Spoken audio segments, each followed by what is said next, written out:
La République du Congo s'est classée 180e du dernier Doing Business sur le climat des affaires, un chiffre contre lequel Brazzaville veut se battre.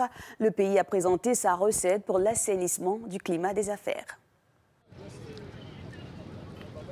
Pays d'Afrique centrale avec un potentiel agricole et minier inestimable, le Congo, dont l'économie dépend essentiellement de la rente pétrolière, a un défi à relever, améliorer son climat des affaires en vue d'attirer davantage d'investisseurs.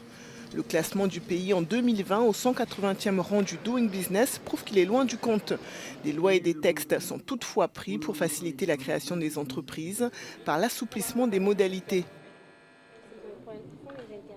Ne pensez pas que le climat des affaires, c'est seulement les 11 indicateurs Doing Business.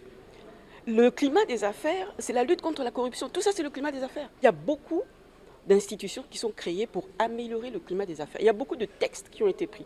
Tout à l'heure, j'ai pris l'exemple de la création d'entreprises. Pour créer une SARL, vous n'avez plus besoin de contrat de bail, c'est-à-dire on ne fait plus obligation donc, aux dirigeants de la société d'aller forcément chercher un appartement quelque part à louer pour domicilier sa société. Pour tenter de freiner le fléau de la corruption qui touche quasiment tous les secteurs d'activité, le ministre de la Coopération internationale et la promotion du partenariat public-privé propose de bannir entre autres la lenteur administrative. Il ne faut pas se cacher derrière son petit doigt, il y a des questions de corruption et il y a des questions de mauvaises pratiques. Et on peut ajouter à cela également une certaine lenteur dans l'exécution d'un certain nombre de choses. Le facteur temps est important.